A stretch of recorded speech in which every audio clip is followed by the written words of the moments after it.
Okay. Hey, welcome back, viewers. We had a hangout this morning. We had about 123 people listening, and that was on Flat Earth. So this was even actually educational. So I kind of hope that we get at least that many. But it is later in the night, and I know that people over, in New York, it's getting later for them, and obviously Europe, it's like 2 o'clock in the morning or something like that. But anyways, what we got? We have Alex Reubenstahl back with us today. He is a student of paleontology, as you guys remember, about feather evolution, and did an amazing job. Everybody loved that little talk that he had with us, explaining what the meanings behind the feather found in the 99 million year old amber was, and how that affected what we know about evolution. And so there's been some recent findings on where certain placements of dinosaurs go in lines of phylogeny, and I don't remember the specifics. I haven't really been brushed up on this that much. I don't remember if it was sauropods or whatever, but Alex is brushed up on it. So I'm actually going to sit back a little bit, kind of turn it over to him. If anybody wants to come in while he's doing this, let me know. I've invited a bunch of people like Jade and Isaiah and Hogtie, who I know have interest in dinosaurs. But if you yourself have an interest in dinosaurs and want to come in, message me directly and I'll give you a link. I'm not putting it out openly. So anyways, Alex, welcome back. And howdy, my friend. Alrighty. Well, let's just start with a little bit of a let's catch everyone up here. So about almost a month ago, a paper came out of England by a guy named Barron, and he's actually a grad student. So it was pretty cool. This is a huge publication, and it was a grad student who did a lot of the work. And what happened was it shifted the dinosaur family tree as we understand it in his analysis. So using a whiteboard, because I like to come prepared. Oh wait, I should, let's see, new. Old. All right, so you have your 3 major groups of dinosaurs. They're the ornithischians, which are things like Stegosaurus, Triceratops, all the duck-billed ones. They're the sauropods, which are the big, huge, long-necked ones with big tails and big necks and big vertebra. And then there are the theropods, which are your meat-eating dinosaurs and your birds. So what we have is the traditional, I don't know how well you can see that, but the traditional phylogeny is on the top. And so that puts ornithischians, which is this group, outside of the 2 others. So sauropods and theropods are more closely related. Ornithischians on the outside, and the new one puts ornithischians and theropods, which are closely related, and sauropods on the outside.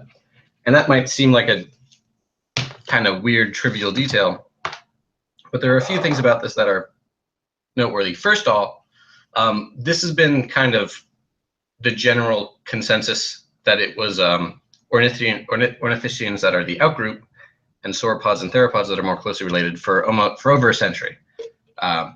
Henry, if you know Thomas Henry Huxley, who is sometimes referred to as Darwin's bulldog, it's been that way since he was alive, so 1870s, 1880s. And there's been a lot of work done that has so far supported this and kind of helped strengthen this model. But there are some issues with the very early dinosaur fossil record. And this study that came out, it has a few things going for it.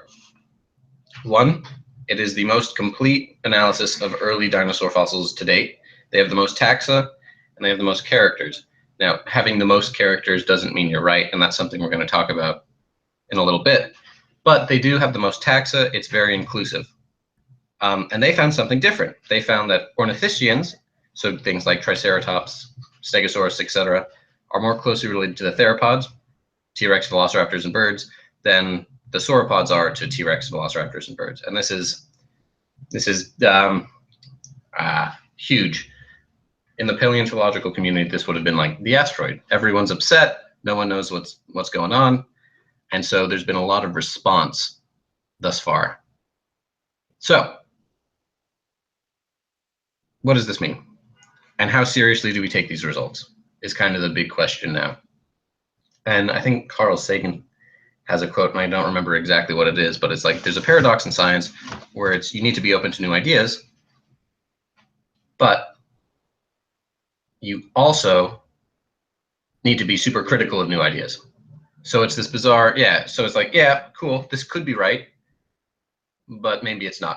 And so that's kind of what we're going to talk about, which is why could this be right, and what are some issues? And I wrote a bunch of stuff down because I had a good talk about this recently. So why is this why could it be right? Well, in phylogenetic analysis, when we're comparing evolution of groups, what we need to do is we have all our different organisms we're looking at, our taxa, and then we look at the traits, their physical characters, similarities, and which we assume are common ancestry, is how we reconstruct this relationship. So it's good to have a lot of characters, and it's good to have a lot of taxa. More taxa, more characters, more thorough. So that's kind of one of the biggest strengths of this new analysis, is that it is very thorough. There's a ton of data, and I know a few people that have already run the analysis again using their data sets and their characters, and they've gotten a similar tree. So that as of itself is not is a good sign. On top of that, there's a what is it? Now we'll get into that later. That'll make more sense later. So as far as that goes, that's pretty solid. They also have in these kinds of studies, the nodes here. Let me get my thing. There's that pen. So a node is the point in between two branches. So in our tree, this would be a node. Oh, wait, here we go. There we go. That's the node. And these have support numbers. And all that means is, how many steps or how many different things do you have to take away so these things kind of converge? And the higher a node number of 1 is a weak connection, but higher node numbers like 3, 4, or 5 are very strong. And in this analysis, their numbers are 3s and 4s and 5s. So again, what it's got going for it are some good data samples and some compelling numbers in that regard. But, and this is even in the title of the paper, this is just a hypothesis, and there are a lot of problems with this study, and there are a lot of problems that are good to talk about with this study specifically, because if anyone has even a passing interest in phylogenetics or how we reconstruct evolutionary history, these are common issues that you can apply to other studies. So maybe you're reading something and it's a new analysis that says, oh, birds aren't actually dinosaurs. Our study found that they're, I don't know, related to crocodiles, which is a real argument, by the way. Not really a thing since the 80s, but it's a thing. So how do we tell a good study from a bad study? And this isn't a bad study by any means. This is a very solid analysis, but there are some issues. Nothing from the methodology. It's more from the data they used. So our first big issue with trying to reconstruct early dinosaur history is that it's not great for some groups. The sauropods, so our long-necked ancestor, the ancestors of the long-necked dinosaurs, and the theropods, their early fossil record is actually much better than the ornithischians. And the ornithischians are kind of the big factor in this entire study. That's what all the excitement's about. So at this point, now we're wondering, okay, why are ornithischians now placed here? And if we want to use their earliest fossils, we're basically overusing our few leg bones and some vertebrae and some hips. There's a terrible early fossil record for this group, which is kind of the first mutation.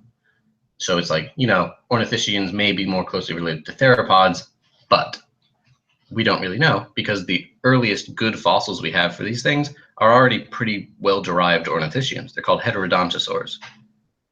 And heterodontosaurs are maybe I remember reading about them when I was pretty young, and I always remembered them because they were these plant eaters, but they had all these different kinds of teeth. So like canines for something, incisors, and grinding teeth, which is very strange in dinosaurs. Dinosaurs don't do a lot of teeth differentiation. But, this is our earliest group, and based on a lot of these characters, they were grouped with theropods, which is in of itself kind of, you kind of jump in the shark. If you have a derived organism like this, and you're assuming it's the most basal, and then you're comparing it to the more basal theropods, there are going to be some problems. So it's kind of what my point here is you need to make sure you have a good outgroup in your analysis. But my biggest issue with this is that they have a lot of characters, which is good, but their characters aren't all great. When you're making your characters, you need to, I think, the best way, be as specific as you can. For example, let's use an example from this paper. One of their characters is there's retroinversion of the pubis. And so what this means is that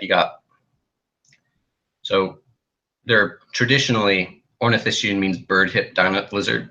Well, ornithischians is bird-hipped. And so they have their pubis and their ischium, and they bend backwards like that. And then sauropods and saurischians point in two different directions, pubis and, ischium. So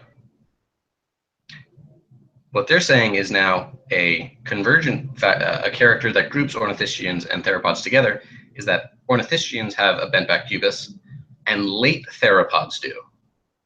But early theropods don't. Early theropods stick straight out in the front, a lot like sauropods. And it's not even that, it's the specifics of how this inversion works. So in ornithischians, it's a very unique trait. They have a prepubic bone, they're fused together almost, and in theropods, when we start to see the pubis bend backwards in the organisms more closely related to birds, because birds have inverted pubises, and that happens, and we can see it in the fossil record, it's just bending the pubis. There's no prepubic bone, there's nothing additional. So they're scoring both of these groups to have this trait, but this is too general. This doesn't tell us anything. They're doing it in completely different ways. It would be like scoring birds and bats. They have wings, but their wings are built very differently, and that doesn't show that they have a common ancestor. It just shows that they bent their pubises back or built wings. So yeah, that's kind of the first, and there are tons of examples of these. Grasping hands is another one they have, and the structures of the hands in these two groups are totally different. They have inset teeth. We talked about tooth differentiation, actually, and one of their characters is that early theropods and heterodontosaurs both have differentiated teeth. Heterodontosaurs very much do, but the differentiation in these early theropod teeth is so subtle that it can be chalked up to maybe just interpreter bias. So the structures are the wings, or are the hips? Okay, so the birds and theropods, the inversion of the pubis is a homology.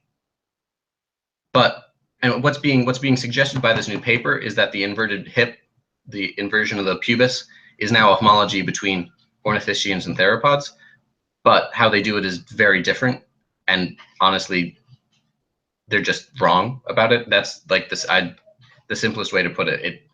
They're done in totally different ways. So it's like it's an analog, like between a bat wing and a bird wing, but in this case, hip bones. So it's being suggested as a common trait between these two groups that stems from a common ancestry, but in this case, it's just clearly is not. And I'm surprised they made such a mistake. So what do you say to the people that are going to ask you? And by the way, we'll have like Q&A coming up here, but they'll say something like, well, this is this science, trying to correct itself because they made a mistake, or that this just shows that you can't rely upon science because you have a consensus, and all of a sudden they realize they're wrong. So how do you address that kind of criticism? Well, there are two ways. The first, the people who are going to generally ask that question don't really care about your answer a lot of the time, and they've already made up their minds that they can't trust the science. But in this case, it's not like we're not saying that dinosaurs didn't evolve. All we're arguing about is how certain groups arose, and all phylogenies are hypotheses. Now, some are very well-supported hypotheses that haven't shifted in a long time, but sometimes someone suggests a study that does shift it. And it's good when they do. Nothing in science is great untested for a long time.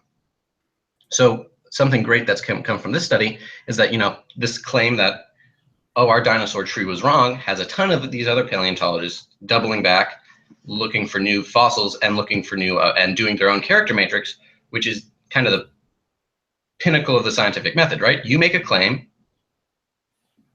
and then we test it. And then if we're not sure we agree with you, we test it again. And so that's kind of it's a great example for how not only paleontology and phylogenetics work, but how science should work all the time. So, kind of reiterates the point that science is kind of always learning, and this doesn't in any way invalidate evolution. If anything, it adds more evidence to it. But of course, the distractors would be like, oh, well, you can kind of turn anything into evidence, to support your narrative kind of thing. And I kind of take an umbrage to them doing that, because they, as I think you noted very clearly, that they've already made up their mind. They've already made up their mind. They don't understand the scientific process. They don't understand that science does self-correct after more information is being provided. That doesn't invalidate the model. As you said, phylogeny is hypothesis. And so when they come up with better modeling, that gets incorporated in it. It doesn't eliminate it. It doesn't falsify it. Evolution obviously is a falsifiable model, but just by moving what they moved on that cladogram that you had earlier, that doesn't in any way negate anything about evolutionary theory, correct? No, not at all. It's just another model presented by evolution. There you go. We got some people in here. Hey, we got Andreas, we got Drag, and I think we got Jade. Jade is leading. Well, I'm not going to call her an expert on dinosaurs, but how many of you evolutionists going to keep lying about these dinosaurs? Yeah. Well, you know that dinosaurs are just big lizards, right? Or lizards are little dinosaurs. Chameleons that grew for 300 years, right? Yeah. So Jade, I'm going to turn it over to you a little bit. I don't want to talk too much on this, because I am so ill-equipped to talk about dinosaurs. I feel like I'm like an outsider. Like when we talk about different subjects we like or know a little bit about, and everybody's like, "What the hell is Dragnon and Steve talking about?" Well, this is kind of like what I hear with dinosaurs. I think it's cool. Don't get me wrong, great topic, and I'm fascinated. And I'll listen to it. But I honestly have nothing to add, because I know my limitations. Right? I am not equipped to talk about dinosaurs. So I know Jade is. So I am going to turn this a little bit more over to her kind of run the show. Congratulations, Jade. You're not getting compensated for this. It is pro bono. I know. But hey, you know what? Do what you got to do, girl. Go ahead. The reality is I don't really know that much. I just know more than these other guys. That's better than nothing, right? I think everybody knows more than some of these other guys. Right. I have props too. T-Rex tooth. Yeah. I was actually looking at something at Nature, but now my computer has decided to be really nasty. How about feathers? Yes. That's always really interesting. So, which feathers in regards to this new discovery? Because this does have implication. Discoveries in regards to all locations, because we get a lot of arguments from young Earth creationists trying to claim that there weren't feathers, or if there are feathers, they're just birds, or right. I know I literally, because I was on the dinosaur mailing list for like 30 years, and I literally watched the discoveries happen in China, which is so exciting, because the dinosaur mailing list is off of University of Southern California, I think. Yeah, university. And it's got a bunch of paleontologists on it and a bunch of paleo artists. And to watch people discuss what's really happening. Is this really what this is? Sort of thing was really has been really exciting. But one thing it is interesting to discuss is what are feathers and what are proto feathers, and from what kinds of dinosaurs have these feathers. And we know that theropods have feathers. I mean, we eat theropods every Thanksgiving. That's pretty obvious. And And of course we have a lot of fossil records that show especially what Liaoning, China. I don't even know if I pronounced that correctly. Liaoning, we have a lot of province, yeah. Liaoning. Thank you. Yeah. And we have a lot of really wonderful examples of feathers because the volcanic ash preserved things so well. And of course, one of the things that happens in science, just like with Mary Schweitzer's discovery, is that once you find something, yeah, oh God, she is fantastic. Once you find something, once people find something, other people go looking. Like when Mary found found the tissue in the bone, other people are going, whoa, hey, let's go look at our bones again and see if we can find other tissue. It's not like it was ignored before. It was just not something that people were terribly interested in looking for because the assumption was it wasn't there. So it's a bit similar with feathers.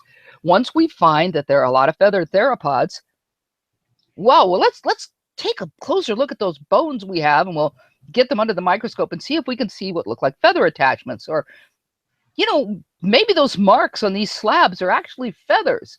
So or proto feathers, because again, right. that's what we're talking about. So anyway, I guess basically I just like to throw the subject out to you generally. And also, there's been a lot of discussion too about larger theropods. Could T-Rex have been feathered at all? Ooh, and where were the feathers? Those are some of my favorite topics. So we will Go talk for about it then. Take it. First, because it does actually have a little bit to do with this new revision and where did feathers show up in dinosaurs. One of the big kind of selling points that I've seen online for why people are kind of digging this new structure where ornithischians and theropods are more closely related is because recently, I think 2012, we have been finding feather structures on ornithischian dinosaurs. Oh, that's another so relatives of relatives. Right, and also what? Well, let me just throw this in there. Well, do you know? Because it still seems to be sort of secretive. There's the mummified Triceratops skin that allegedly has quills. That's another thing. I just want to mention feathers and quills, but go for it. I'm going to mute myself so I don't interrupt. That's all right. Well, okay, so right, where did feathers first show up in dinosaurs is a big question. So what we have fossil evidence for, thus far, is that I think it's 43 or 44 taxa where we have direct physical evidence for feathers, and that means either impressions, where you can actually see it, or quill attachment knobs on the forearms, which are for a few, or pygostyles for the tail, which are pygostyle. If you don't know, it's when the tail vertebrae are kind of shortened and fused together, and it's used for holding the tail feathers, which we can see in some oviraptors and dromaeosaurs, which is pretty cool. And all modern birds have them because modern birds don't have tails. But so the fossil record for these things goes back in theropods reliably pretty far down the tree until about megalosaurs with Sciuromimus, which may or may not be a juvenile megalosaur. So I'm trying to. Sciuromimus is tiny; it's like that big, and it's named because it has like a bushy tail, and Sciuromimus means squirrel mimic. So people are like, it's got a squirrely tail, which I think is pretty funny. So that's as far as we can go down theropods. We don't have any evidence for the earliest theropods with feathers, but we don't have any scales from them either. So we honestly just don't know at this point. I see someone's mentioning posting images, which is not a bad idea. If anyone slightly more technically competent than me wants to Google Sciuromimus fossil. Wait, hold up. Let me see if I. Howdy. How you spell that? SCI. Oh, okay. UR Mimus. So SCIURUMIMUS. Now, doesn't mimus mean mimic? Yeah, so squirrel mimic because it's got a cute little bushy tail. So is this by any chance Scrat? We finally found Scrat from Ice Age, the movie. Was a ongoing joke for a while actually. So Yeah, if someone knows how to post that in the group chat, that'd be swell. Anyway, so yeah, it's kind of the earliest one. It's, I think, one of the oldest feathered dinosaurs too, and it's only these kind of soft little fluffy proto feathers. Yeah, that's a decent image. And it's actually one that we learn more about the feathers because there's a really cool new method for looking for feathers in fossils that uses high resolution ultraviolet photography. So basically, these guys have these cameras, and there were a few of them walking around SVP last 2 years ago, and they just put out a study using these cameras, and it's great. You get way more soft tissue detail because, honestly, I barely read the abstract, but it's something about the beta-carotene in the structures, doing something with the UV light, and you get to see the extent of these structures better. So now people are going back through a lot of these slab impressions, and they're taking pictures of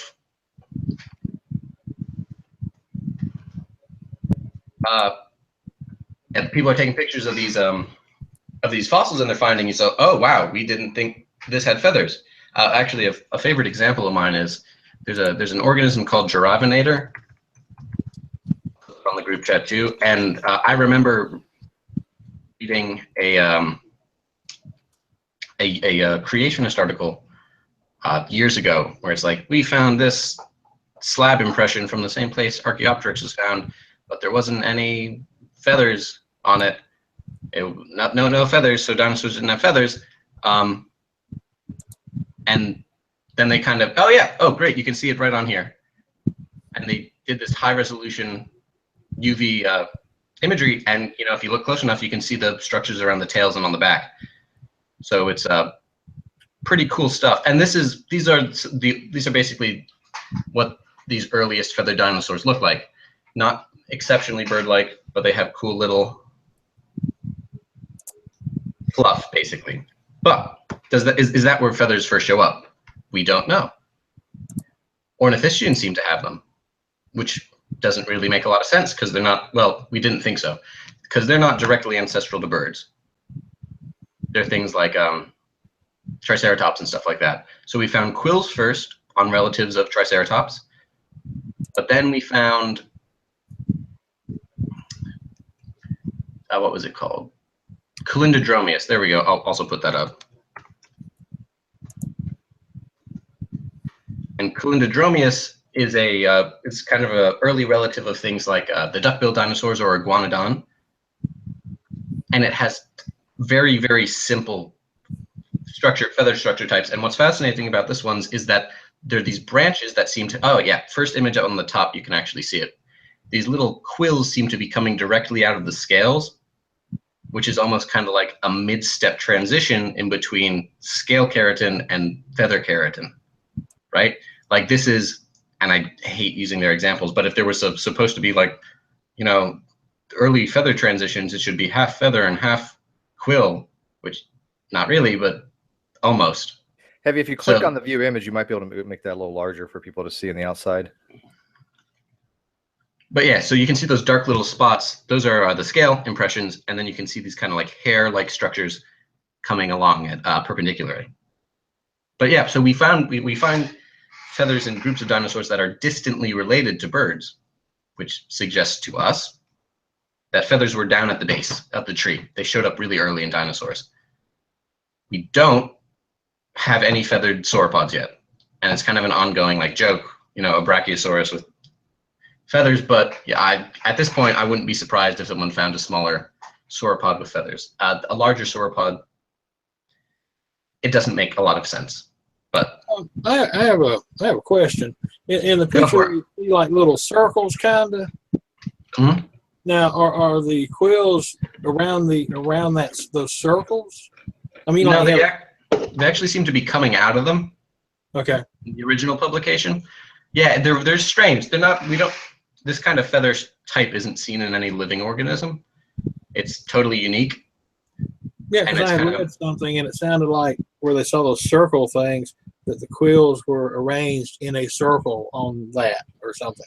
I may have misread. Yeah, no, that sounds about right. Which is actually, now that I think about it, that it's, I can't remember the guy's name, but one of the early in development of a feather, in birds, they kind of form a circle, a ring, and then they kind of swirl together into a quill before they branch. And so what we're finding in a lot of studies of developmental biology is that you can see in evolution sometimes in an organism's developmental history. Like, you know, chicks will have teeth when they're an embryo. When we're an embryo, our ear bones are still in our jaws, and then they migrate out. And that happened in synapsids over 100 million years. As the teeth in chicken, wouldn't that be considered an atavism, if I'm not mistaken? Yes, sirree. Okay. And you can play with the genetics, and you can express those atavisms if you figure out which regulatory genes are suppressing them. It's like looking at a dolphin embryo, and you see the nose starting at the snout, and as the embryo develops, the nostril slowly makes its way up to the forehead. Exactly. And I think you can actually get. Yeah, go ahead. For those who may not be familiar, can you briefly kind of describe the difference between a atavism and a vestigial structure? Oh yeah, absolutely. An atavism is something that is it's a remnant of an ancestor, but it's not usually expressed. It's something that is, you know, shown through mutation or a failure in a regulatory protein. Vestigial traits are traits that are reduced or repurposed throughout evolution, and they're still usually on the organism. So an example would be, let's see, tail would be a good example. A non-adipose tail, right? An actual tail that had a, you know, cartilage and so like that. That would be a mutation that caused that. Would be an atavism, correct? Right. But the fact that we have tail bones is a vestigial trait. Right. I also wanted to mention, while you're mentioned chickens. In the old days, not so much anymore, except for people who raise like rare heritage birds. Chickens are occasionally born with a claw on their wing. I don't know if you knew that. Yeah, it happens in a few groups of birds, actually. Right. Right. And when I was a child, I remember we got a chicken from the market. I'm a little older than everybody here. I'm 66. We got a chicken from the market, and my mom laughed because it had a little claw on its wing, and it's exactly where you would expect a claw to be. You know. And my mom told me, you know, because I come from a farming background, and my mom told me, oh, that just happens every once in a while. So I was like, okay. And then when I started raising poultry for myself and joining poultry forums, I found out that, you know, that happens every once in a while, because somebody had posted, oh my God, I got a little baby chicken. It's got this little claw on it. It usually wasn't like a fully formed claw. It was just a little bud, but it was really obvious it was a claw. So that still happens occasionally, but the chickens, of course, we get in the market are, you know, really specialized and bred for, you know, yeah. Also, by the way, just to throw it out there, did you know that there's parthenogenesis in turkeys? I did not know that. That's pretty cool. Yes, it's a couple of breeds of turkeys. One is the Black Spanish, and the other, I don't remember. It's one of the white ones. It's either the White Holland, or there's another one that I can't remember. But yeah, they've Oregon State University did some research, and they found out. Yeah, I'm a turkey fan. That's where my name on YouTube comes from. Meleagris felis means turkey cat. But yeah, it's just, I just thought you might find that interesting. That is very interesting. As a scientist. Parthenogenesis in birds. Yeah. Yep. That's pretty Yep. cool. And of course, these are the rare heritage turkeys. I'll try to find the research for you. Somebody has to say the Jurassic Park quote from Dr. Malcolm. Which one? But yeah, life will find a way. Yeah. Life finds a way. And by the way, because the genetics in turkeys is different, as far as I know, the parthenogenic offspring are always male. Oh. Hey, Jay. That's interesting. Could you describe what parthenogenesis is?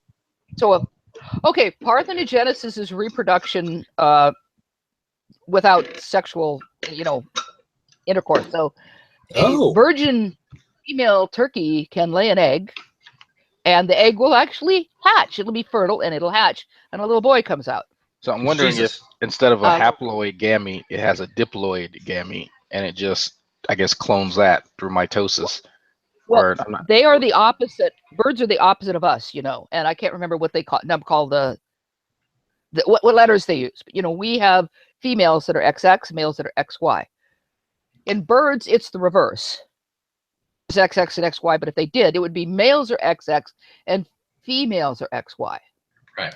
So since the females have 2 different chromosomes, apparently it only works if you get the 2 X chromosomes somehow. I don't really remember, but you can see why it would be possible. In us, here's your question, Jade. Yeah. Here's your question, Jade. Ready? Is it Yeah. possible for humans to have parthenogenesis? Yes, but the Very offspring good. Yay! And that's but- not her speaking as a Wait, she's not done yet. the offspring would most likely be female. And it would actually be non-viable. Because we, human females, only have 2 X chromosomes. Yeah. It would never produce a viable embryo, but it is but it is possible for them to have so I mean theoretically possible. Yeah, but you're never going to have a baby actually born of it. So that's you might. No, they're not viable. There's no possibility that the embryo is viable. I'm looking this shit up. This is interesting. Because the decoding for the genetic expression doesn't exist from the spermatozoa. That's pretty cool. Yeah. But anyway, I yeah. think I looked into before.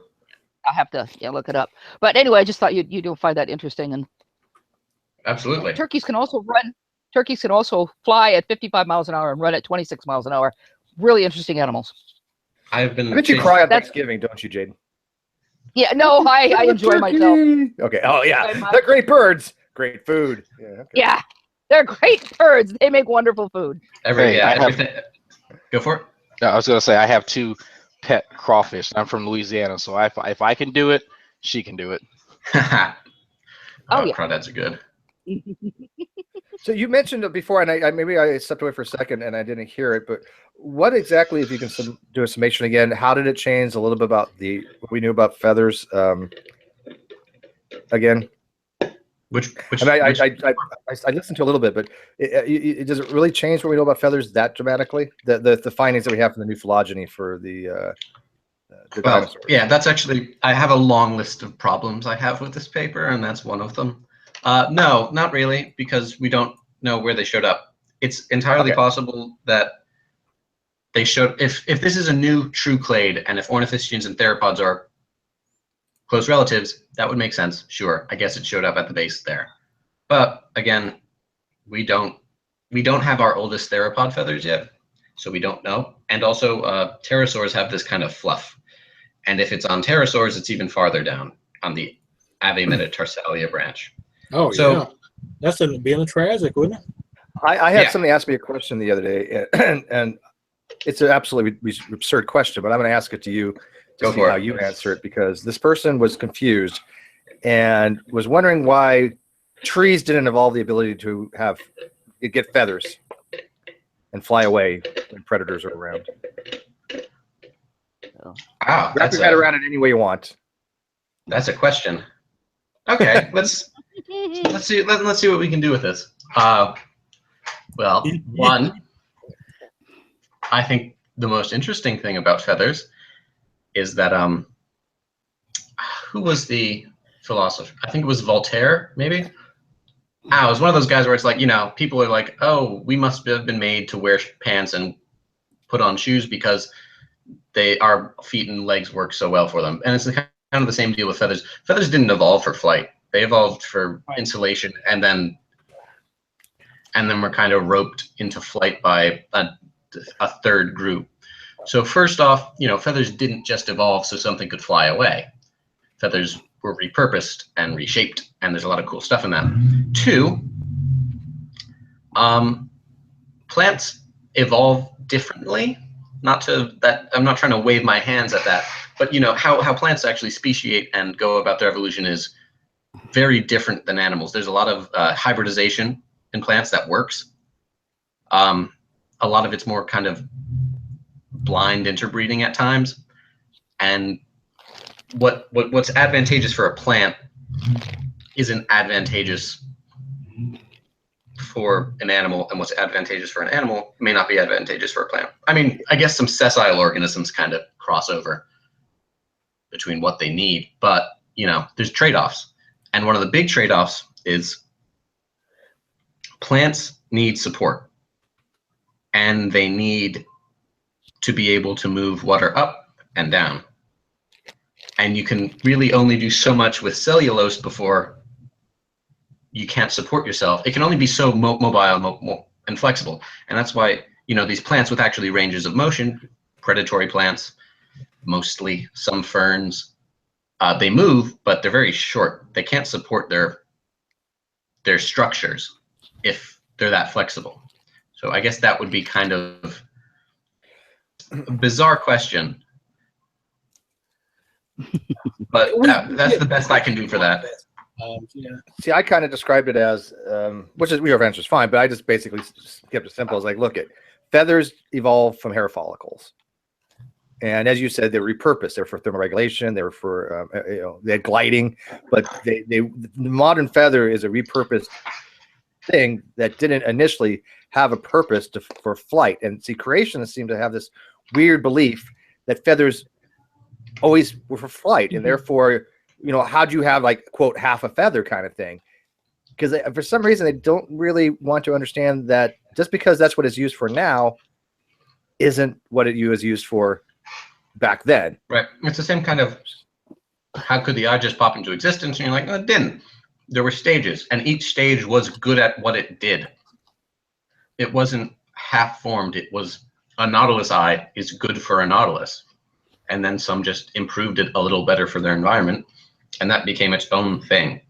Yeah, it makes no Nothing sense is to say ever half an organ or something, right? I mean, obviously people are born with defects. I mean, you know, somebody could be born with a malformed organ, but as a species, it makes no sense to say, oh, well, this species millions of years ago only had half a functional eye. It makes no sense in evolutionary theory. And my favorite thing, of course, is hearing, because I've had that come up, and then I did some research and found out it's really simple, because the creationists were going, well, how did the ear of the human development, and how did this ear and how did that ear develop? Well, I got a book on actually the evolution of vertebrate auditory system, and it turns out that the whole thing comes down to a hair cell.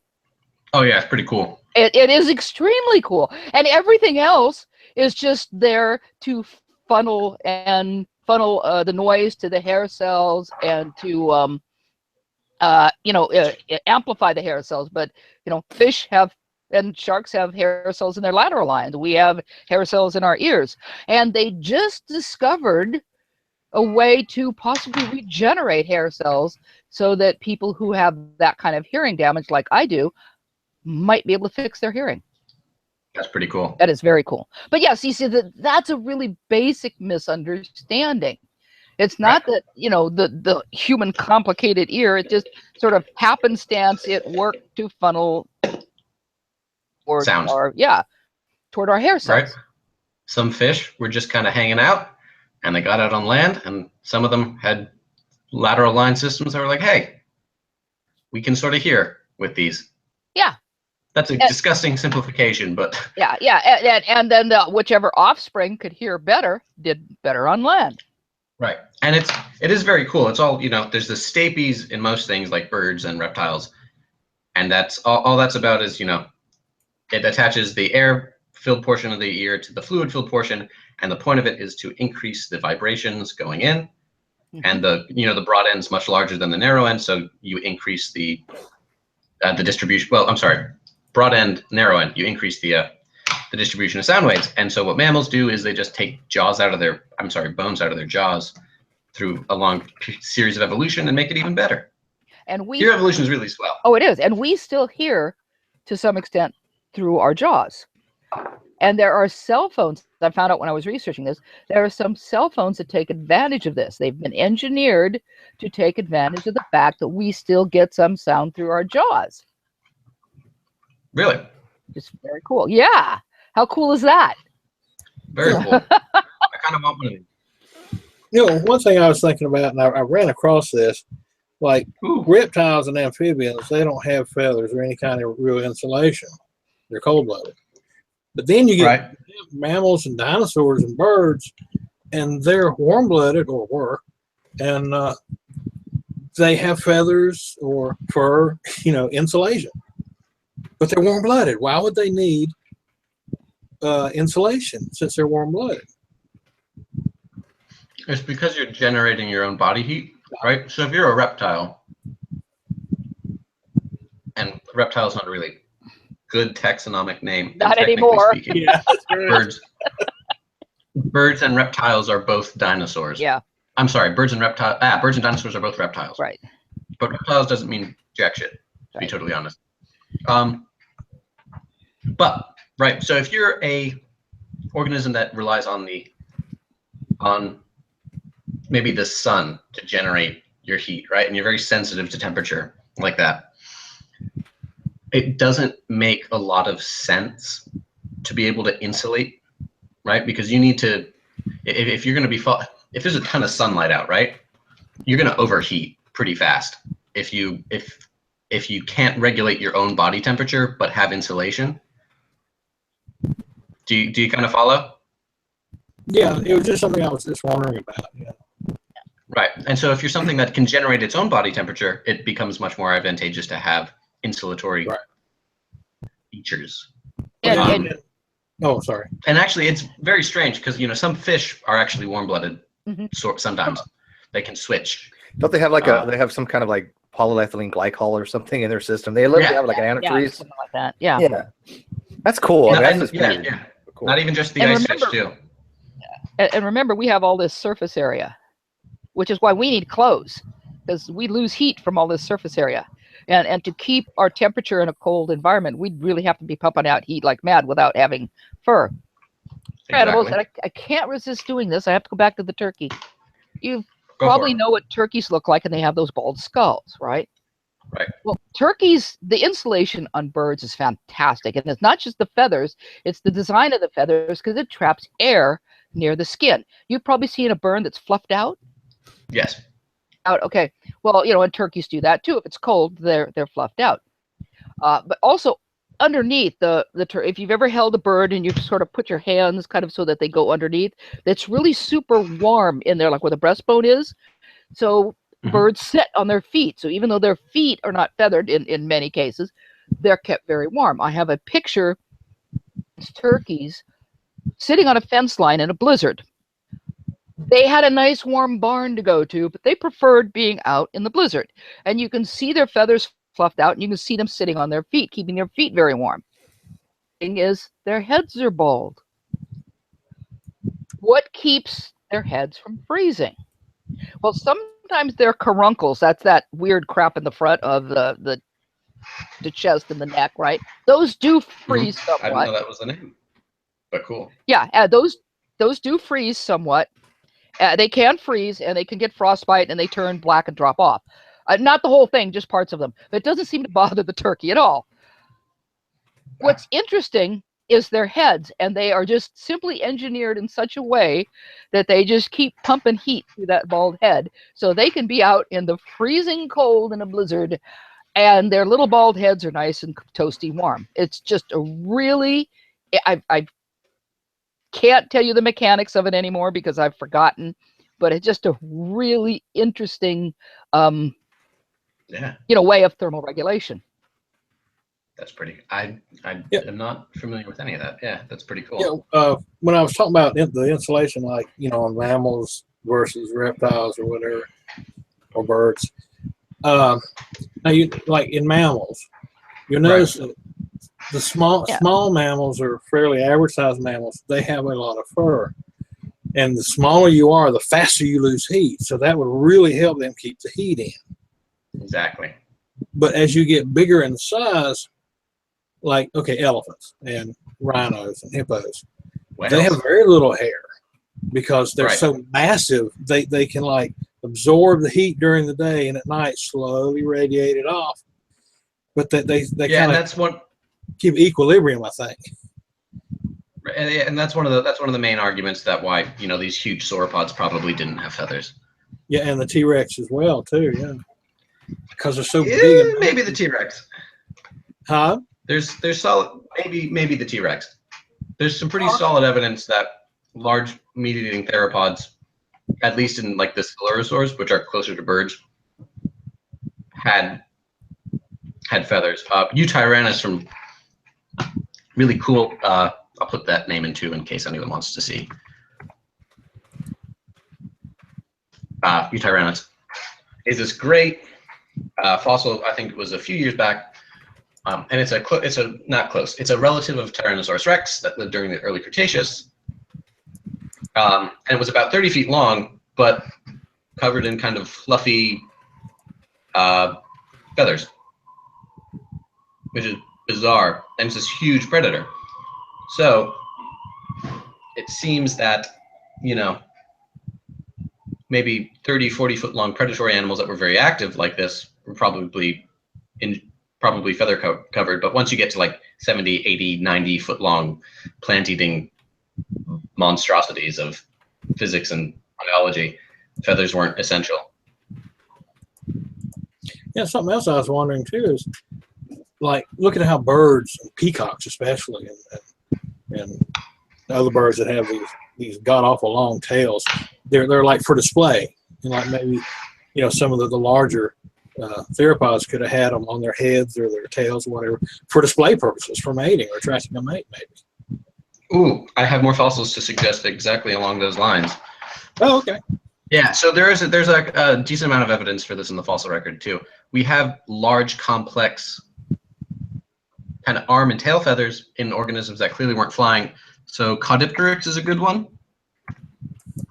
Caudipteryx. It has these great tail feathers, and it was kind of a flightless thing. Scanscoriopteryx has these long, exceptional quills. Well, not really quills, they're strange. Tail. And then, yeah, and I actually recently found arm feathers on Ornithomimus with not a lot of structure, but feathers. So probably more display. So yeah,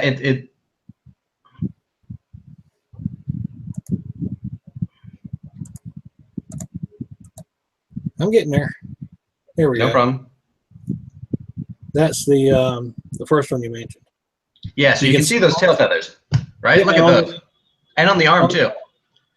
Yeah, there was something that Aaron Rock had mentioned about these, like the you know, like a half wing. It's not a half wing. It serves a purpose. Exactly. And this serves a he display was purpose. bringing up like chickens brooding their nest, or birds brooding, you know, their eggs, or keeping their eggs warm using these feathers on the arms. They weren't for flight. They were for having a larger clutch, taking better care of it. I remember even some people suggesting a couple decades ago, when you know, all the feathered dinosaurs were starting to be you know, found, and speculation was going wild, that, you know, maybe the T-Rex had feathers on those little short arms, and they used them to help brood their eggs or keep their young warm. Potentially. Yeah, we don't know. Yeah. Or they could even be used for display. Maybe they were, you know, bright red or something, and you just stick your arms out like, get the freak away from me. I just want to point something out real quick. Whoever's on Google right now. So yeah, that's the one with the crazy tail feathers. But all right, if you go like to the right a little bit, there's the skeleton picture with like a bunch of colors. You see it? Yeah. All right, that is from a site called Reptile. One more. The one to the, all right. You see this is just kind of like a public service announcement. This is from a site called ReptileEvolution.com. Complete nutcase who runs it, and he has these extremely prolific illustrations. Oh no, not the one that did the pterosaur heresies. Exactly. Yeah, this is not. He's. Just beware when you see these. Beware. Be very, very, very skeptical of any reconstructions from those sites. And it's unfortunate because the guy's got an amazing work ethic. Like, he has done these for basically every taxa of archosaur that I can think of. But I think he has a crocodile species that I'm working on that he placed as an ancestral dinosaur. So that just was some, yeah. But anyway, back to the feathers. You can see that some of these tail feathers are insane on some of these things, right? Like that one, absurd. And the feathers, you can see these things full extent. The hell? Yeah, if you look for if you Google like the. Supposed to be highly exaggerated, or. That is what they look like. If you Google the fossil, you can see it. Yeah. That's weird. And they were arboreal. They had these like grasping, climbing hands. That would make a hell of a cool pet, though. Oh, they're tiny. They're very small. I want one. Yeah, so it can eviscerate you in your sleep. It would be so worth it. Yeah, I mean, there should be a scale bar. These things are like the size of, they're not even as big as crows. Really? That's legit? That's not like exaggerated? Yeah, if you Google the fossil, like Google damn. Scanscoriopteryx fossil, you can see them.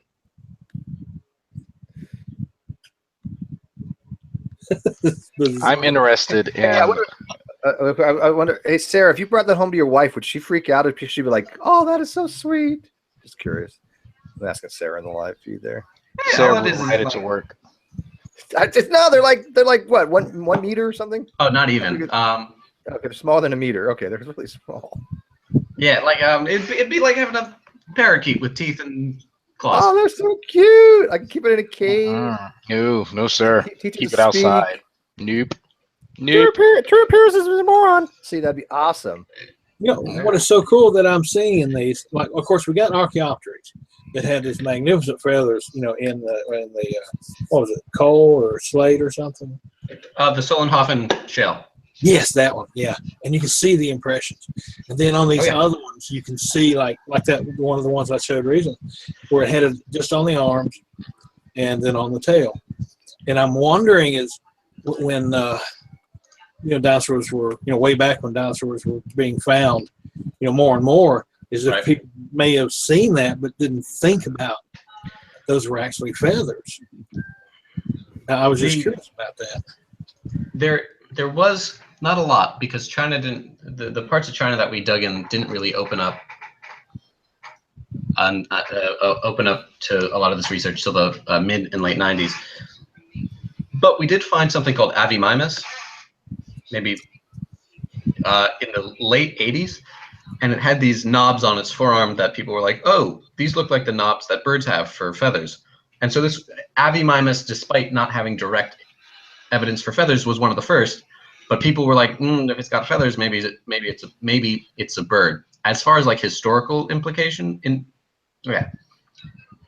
as far as history goes, Henry Huxley, who I think I brought up before, Darwin's kind of like bulldog.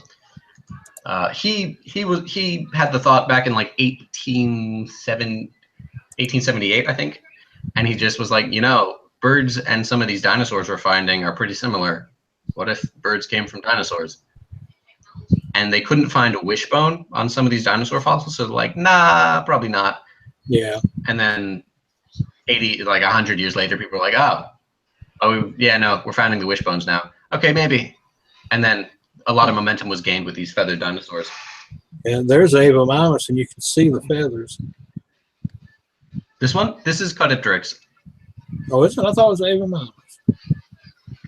Yeah, it says Caudipteryx fossil in the JPEG. Yeah, Avimimus doesn't look that nice. You can't tell when it's all smushed like that. Oh, okay, I see. I clicked the wrong thing. Sorry. It's all right. So I'm curious about the I cannot remember the name of the dinosaur in Jurassic Park, the one that supposedly spit acid of some sort. Dilophosaurus, yeah. So where did Michael Crichton get the idea for that, or did Jack Horner misinform him? All right. Well, there are a lot of strings to pull on that. First things first. Jack Horner isn't one. Jack Horner's biggest crime with the Jurassic Park movies is probably just not pushing hard enough. He's not one to make something up. He's not going to be like, hey, that'd be cool. I mean, he's one of the generation's greatest paleontologists. He's kind of an interesting guy, and I don't want to talk poorly about him. And he's an incredible scientist, but sometimes he doesn't put as much emphasis on these things as he should. Where that idea came from for spitting is actually a really convoluted story, but it's not long, so I'll tell it.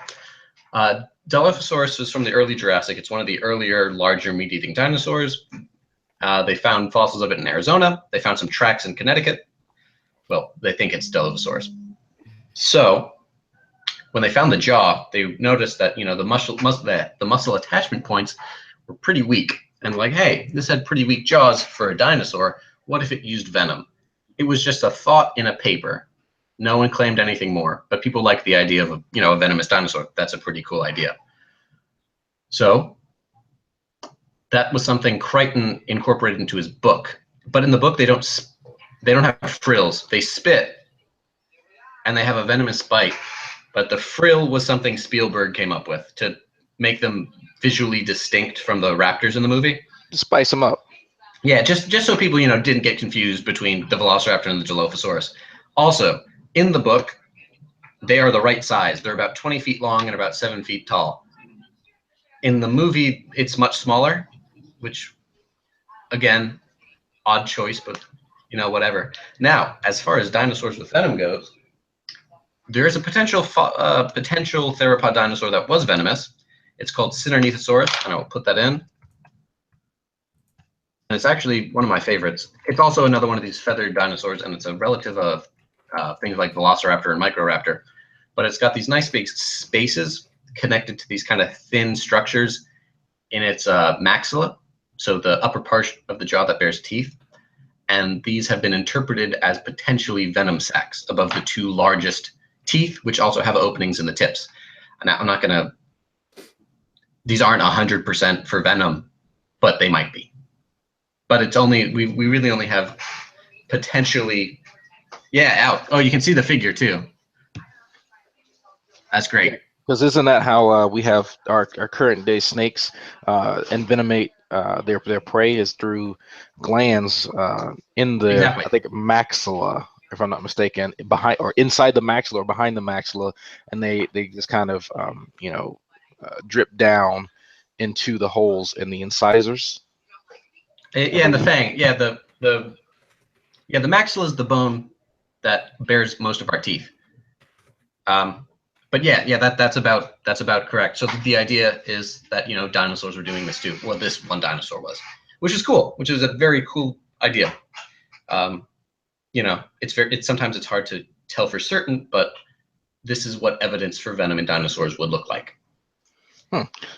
Now, my next also like, go ahead. I was going to say my next question is very pertinent, and it has a lot to do with my avatar. All right, which dinosaur could breathe fire? Ooh, none. Too bad, because that would have been cool. But it's funny. Can you explain to people in a nutshell why that whole dinosaurs had to breathe really fast through their nostrils because of low oxygen, and that breathing really fast caused things to heat up and breathe fire? Could you explain it in a nutshell why that's just astronomically stupid? Okay, there are a lot of reasons that's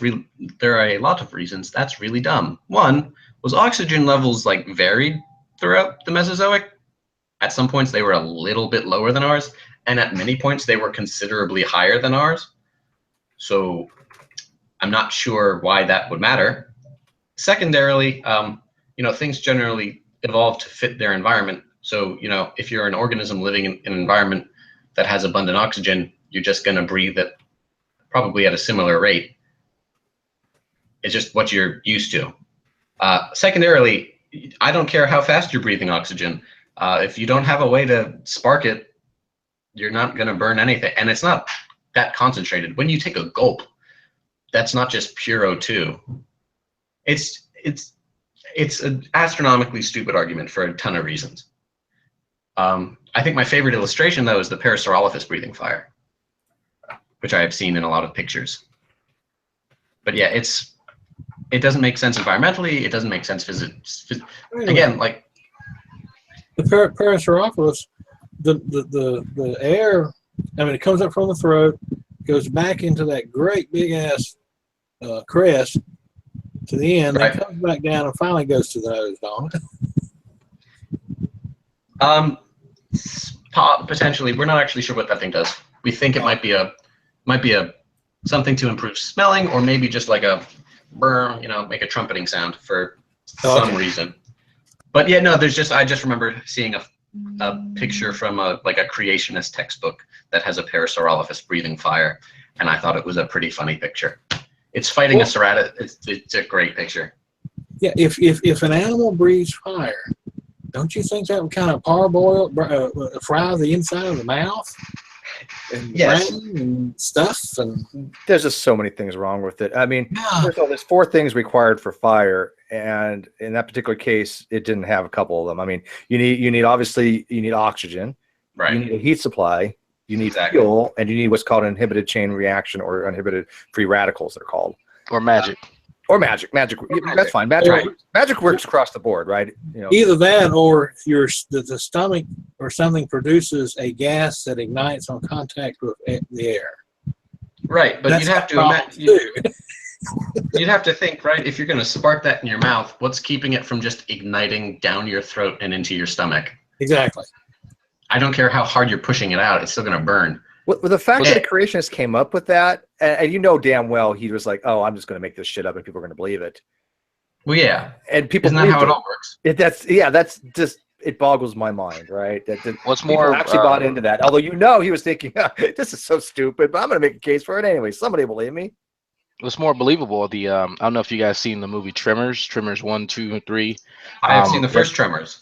You've seen the first one, and the second one there are 4 of them. there are actually 4. The fourth one is Back to Perfection. It's a prequel actually. Yeah, I'm a big fan of the series. They butcher evolution.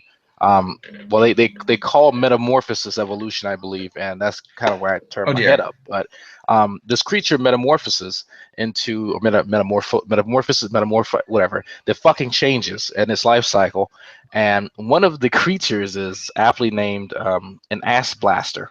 And as the name suggests, this thing can propel itself by forming some type of combustion from its anus. Is it methane? I'm guessing it is some type of methane. It can glide for short distances, but even I find that more believable. Chemicals that mixed together and went boom. Yeah, it had honestly, that's a little more believable than the dinosaurs breathing fire. Just I'm not like it would happen, but bombardier beetles kind of do something like that. Yeah, and there's a very interesting story about how that came to be because they, I think it was Dwayne Gish that actually made that into, oh, look at this. It couldn't have come about naturally. Well, yeah, actually it could because those chemicals did have other functions. And I believe it's hydrogen peroxide mixed with something else. I'm not sure. Yeah, but they did have other functions prior to what it is now. So everything, again, builds upon existing things. Right. And if I needed to correct Rag. Go for it. Rag, there are 5 Tremors movies. There's 5? Really? Yeah, there was a prequel of there was the you talking about the last one, which like no prequel is the 4th one. I'm sorry, go ahead. The last is where he's in Africa, Amy Kennedy, who turned out to be his son. Spoiler alert! Not gonna go watch it. Yes, I watched it. Yeah, Bloodlines. Yeah. Oh, yeah, I didn't see that. Yeah, Bloodlines. That's. Wait a minute, that's Hellraiser. There was well, I remember there being how many Hellraisers were there? 7 or 8.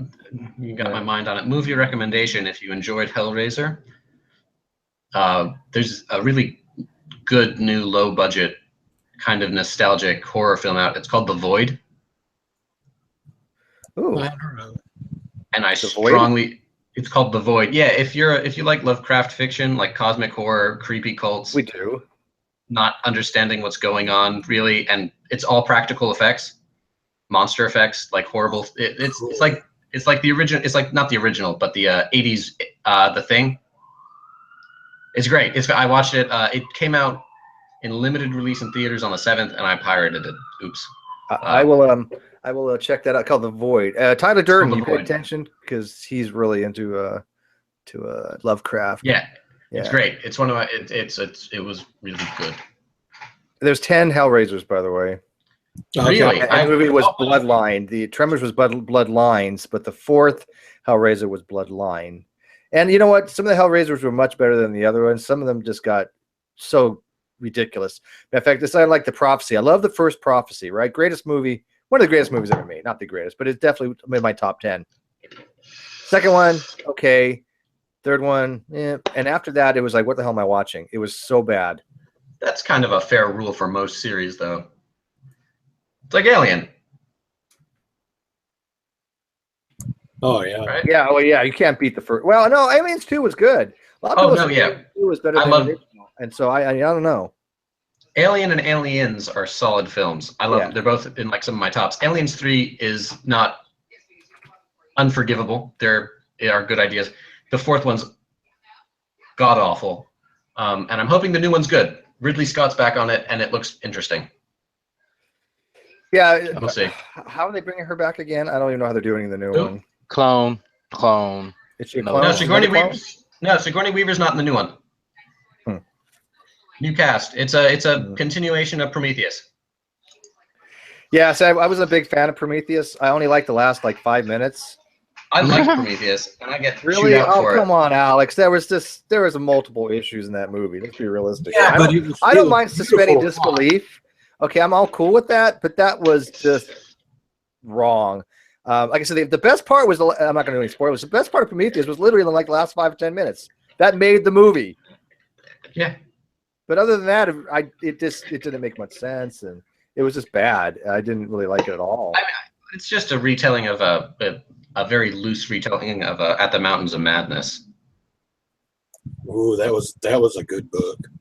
Yeah, which is actually why. Yeah, it's Lovecraft's longest one, and it's why Guillermo del Toro didn't. Okay, I knew I heard of somewhere. And kind of my biggest issue with Prometheus is that because they were making it, Guillermo del Toro had a screenplay for At the Mountains of Madness, and he's desperately been trying to make this movie for like 20 years, and like, they're too similar, we're just going to do this one. And he's very unhappy about it. Yeah. We went from dinosaurs to movies. This is what happens when we jump the shark, but it's okay, we're allowed to. So sorry. There was something I wanted to go back to though about the hip. Go for it. You know, they say like the theropods had lizard hips, and the others and the ornithischians had bird hips. But then we see the birds are coming out of the lineage of the theropods that were the small ones. Coelurosaurs. Right. I'm going to. That always kind of made me wonder. Now wait a minute. They're supposed to have lizard hips, but they turn into birds. Yeah. So that's. Or I mean, the names. It seemed like the names should have been the other way, but the hips weren't.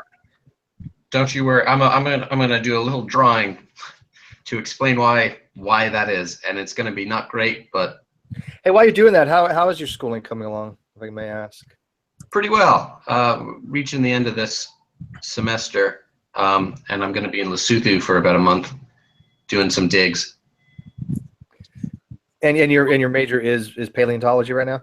I'm a double major. I do biology and geology. Most schools don't do a paleontology undergrad degree, and it's recommended you do it as a graduate student. Listen to you, Mr. Smarty Pants. Well, argument from authority. I'm just kidding. Okay, so and let's do this one. Pay attention here, Mr. Intelligence ID, in the live feed. See, this is what happens when you go to school and you learn things properly. You get educated. You get learned. Discoverer. You have to be a discoverer, all right? Yeah. Well, he's a discoverer now. Alex is the official discoverer. Yeah, I do my own research. Okay, so this is a terrible drawing, but it kind of illustrates. So the top one, if you can sort of see it, can you see it? Presenting you now. Put it up a little higher. Yes. So you see the top one, right? Yeah. There we go. That's the ornithischian structure. So this front part is pushed back, and this is to make room for the gut. And there's this little prepubic bone. That's ornithischians. They all have that. Top one, that's saurischian. Again, there's this part that sticks forward and back, lizard-hipped. But what happens in saurischians is that as you get closer and closer to birds, it bends farther and farther back until it fuses, like in birds. So you can actually look at the structures. Oh yeah, absolutely. Time and see it bending back, see it fusing, and go, okay, this is obviously something that came from this ancestral group. Yeah. So when they start, they're very different. One of them. So in ornithischians, it's just convergent. It looks like a bird's hip, but the structure is totally different, and it's done to make more room for the gut because these are plant eaters and they need to ferment those plants. And for saurischians, it starts kind of splayed out to the front, and then as you get closer and closer to birds, it bends back. And if you were to Google like velociraptor hip bones, you can see it's kind of vertical and down as opposed to sticking out like it is in something like Allosaurus. It's pretty cool. There we go. Lean. I love Lemur. Lemur in the live feed said, "I'm really glad they only made one Highlander movie. They could have totally wrecked it with a sequel." You know, I think we all need to go that route. Cool. You know, that's a good image. The second one didn't happen. I agree. They should have made a second one. I'm so glad they didn't, because they really would have been stupid to have a movie making these guys aliens from another planet being exiled. That would have been really dumb. So I'm so glad they didn't make a Highlander 2. Yeah. On these two hips, the longest bone or the pubic bone is to the front, right? Yeah, that's the front. Is the pubic bone. So that's where you were talking about it started coming backwards. Yeah, you can see in Synovenator how it really starts to come back around. Yeah. Okay. And when I want to ask you, like, you know, some of the criticisms that detractors usually have is like, oh, this is just pattern recognition. Can you explain why this is not a pattern recognition type thing? This is something that's a derivative of lower species, that this is a homology that's been changed over a period of time that you can actually see from different samples from different species over a period of time. Yeah, well, there are like 3 or 4 kind of ways to look at this, and I will use some of my favorite arguments. First, homology was a term that was invented by a creationist in the 1840s. Richard Owen, the guy who named dinosaurs, was an exceptional anatomist. And he looked at all these different organisms and he realized, hey, all these organisms have there are body plans. It was called the Bautplan for all these different organisms. And he's like, some organisms have just variations of the same body plan, like bats and whales and humans all have the same bones basically, but they do different things.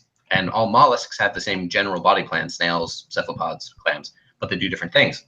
And so his entire idea was like, you know, the creator used this central idea and then changed it in different ways for different organisms. So the idea for homology is actually something that started in the old school creationist ideal before Darwin came out, and Darwin's like, nah, I got a better explanation for homology. But the reason that this isn't just, you know, a pattern is, well, all right. So there are a few different ways that this is. The best way that I think about this as not being a pattern, right, is like, we're not saying that birds evolved from ornithischian dinosaurs because their hips are bent back. Both have inverted pubises, right? A homology has criteria, and modern criteria is even better. So some of these criteria for homology, so if for something to be homologous, the specific details need to be shared. So, you know, in this case, it would be, you know, retroinversion of the pubis, pubic bone only is bent back, no prepubic bone. That would be the homology. It also needs to be in a similar place. And if we're looking at extant taxa, the development and the genetic control should be similar. So that's why, and this is a little bit kind of weird, but so limbs in humans and flies, the structure of limbs is not homologous, but the genetic control is homologous because of Hox genes. So how the genes that control our limb formation, that's a homology, but how that's expressed is not. So that's kind of like the first more complicated one. Second off is we use a mathematical analysis to do this. So even if we say things are like, hey, those things look similar, we got to put all those characters in our matrix, and then we got to run a parsimony analysis. And if that's what our hypotheses are based off of, a mathematical analysis of similar and shared traits. And so it's not just like these things have similar hips, gosh, I guess they're related. It's here are 565 incredibly detailed skeletal characters. They share 498 of them, and they differ in these. And this species has 506 of these shared traits and differs in these. These are probably more closely related. It's I guess it's almost like pattern recognition if, you know, it's extremely intricate, complicated patterns. Yeah, no, I can definitely agree with that. Like you said, you know, if you expect between two species there to be 500 different things that are similar, and there's like you said, 498 or something, and then you go further back, there's 495, and you go further back, there's 490. And the further you go back, there's more differences between the species. That's what we would expect. So you're not recognizing patterns per se. What you do is you're saying if this model is correct, this is what we would expect. And I'm sorry, creationism and young Earth creationism especially doesn't explain that. It just doesn't. Their models explain very little. That's why they're not really science. But well, I'll tell you what. I mean, we've actually been going for like an hour and 20 minutes. I don't want to keep it up too long, but does anybody have any questions for Alex? Yeah, I'm on board. Bring it on, man. He's obviously, I know Alex, and he knows his shit. That's why I love having him on. And I haven't invited directly any of the Clown Car posse, anybody to join us, but I'm sure they're listening. I mean, we have these guests on that actually know what they're talking. Either they're students of the field, they're experts of the field, whatever. And yet nobody seems to take advantage from the other side to come in and ask them questions. They always want to go, oh, Steve, oh, Jade, oh, Drag, hey, let's have a debate. But they never want to go, oh, okay, here's an expert, let me ask them directly. I don't know why that is. Why do they avoid the people that they should be asking, right? I mean, if somebody asks me a question about evolutionary biology, I'm just going to be a very lay person's perspective on it. I could be completely back-ass wrong, right? But a person who studies this is going to have a far more in-depth answer available to them, but they don't take advantage of it. I don't get it. Oh, dang. Herman didn't show up. Herman Mays? He would have been. Oh. Yeah. I mean, honestly, why? I'm not a great physics person or chemistry. I barely am. I have a competent enough to pass the classes with decent grades, but I would never engage in like a serious discussion on the topics because I don't. I try not to speak out of my field. Is kind of my big thing. So if I were with my friends and we were none of us really knew anything about chemistry or physics, we'd all be talking about it's like, oh, I think I remember this, or maybe you're wrong about that. Let me Google that. Right. But, if one of my friends is like a chemistry major who's doing like chemical engineering for some company, I'm not going to even, I'll be like, I'm going to defer to your judgment. Right. And it's a little bit, I don't want to say intimidating. I don't like to think that I'm intimidating to anyone because, I have tons to learn. I'm just starting off. But, if there's someone who understands a decent amount of what they're talking about, it can sometimes, it's like if I'm asked this question, will the response be fair? Will I understand it? I don't want to embarrass myself, and All right, well, okay, we're going to do something. Everybody's going to cringe right now. Sorry, guys, but I'm going to word it a little bit differently here, so there's no ambiguity. Let me see. And I don't remember. Did we ask him this last time? I don't remember. I don't think so. How about this? What do we call the process of putting DNA into water? What do we call that process when it goes into solution? Oh shit! I don't know.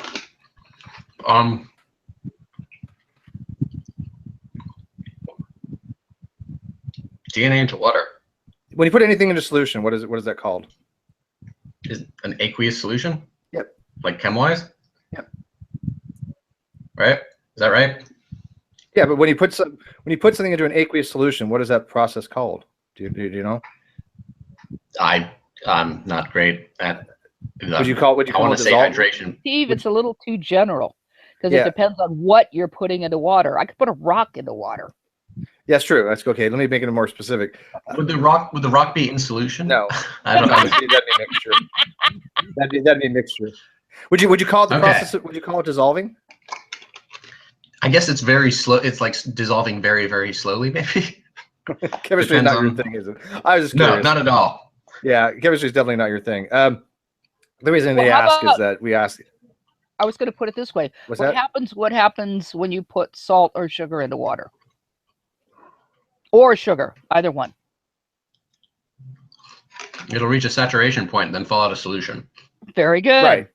That's more like SED. I can do my geochem and I can do my like SED chem, but once it gets out of like applications to rocks and minerals, I'm useless. Yeah. I just remembered something. Like birds have gizzards. I mean, or whatever it is, where they got the rocks in there. To kind of help. Yeah. Okay. Well, dinosaurs did too. Even the sauropods, if I recall correctly. Yes, there's a Yeah, they had gastroliths. yeah. So there's another little. Although, But other animals have gizzards as well, though. well, we got something in the live feed who actually wants this question directly asked, and I don't mind if Go for it. I don't mind if Ronnie likes to take these clips and run with them, but I like to ask fair questions. So the question we ask anybody literally has been if dissolving and degrading are the same thing, but you not being a chemist may not know the difference, right, between degrading and dissolving. right. But you're not answering the question either way. You just don't know, right? Okay. See, Legitimately. that's fair enough. That's fair enough. This is why he's not a chemist. Exactly. Well, I wanted to ask, I have a link in here to Nature, and for some reason, I can bring up, I've subscribed to Nature, so I should be able to bring it up. But for some reason, I can't bring up this one article from Nature, and I don't know if you've seen it, it's brand new. It's called The Earliest Bird-Line Archosaurs in the Assembly of the Dinosaur. I actually just read this before out on my way back from my lab. Because it's brand new, so I wondered if you'd read it. So yeah, I have a Google. My Gmail has an alert for keywords. Yeah, I do too. That's how I got it. The alert came up and I saw it. So no, this is I haven't actually read the paper. I I've read the abstract and I kind of leafed through the publication, but there's some supplementary data that I haven't gotten a chance to look at yet. Yeah. But this is really cool because so there are two lines of archosaurs, right? Mm-hmm. And one's so simply put, one's the crocodile line and one's the bird dinosaur pterosaur line. So we have a lot of good representation along the stem for the crocs. So it's like we have we have like a basal archosaur that's a crotarsian, which is the name for the group. And then we have more derived ones. And for the avametatarsallians, or the ornithodyrans, they go by two names. We don't have a lot of good early representation for them. And this is pretty close to the node. This is very similar to kind of like your basal archosaur. And this is exciting because one of the fields that I'm actually starting a project in is early pterosaur evolution. Not like I'm talking about like once they're actually pterosaurs, but something we don't have are like proto-pterosaurs. We just don't have the fossils. There's a gap. So this is exciting because we might be able to learn some stuff about early avametatarsallian anatomy from this group that might help us better understand how some of pterosaurs' features appeared. Again, it's very general. It's a primitive organism, but it's cool to hear about these discoveries being made because it's an area that we need more fossils for. So I was pretty excited about it. Its name starts with a T, right? I don't have it down to memory yet. 10 something. let me look it up. I have it. I posted it. It's the Telio crater. Telio. All right, cool. Very cool. It's a cool name, and it's like it's a strange looking thing. Hadinus. Yeah, so that's very cool. I haven't had a chance to completely read it either, but I thought I'd ask you, see if you'd had a chance. It just looks really cool. Yeah. What else?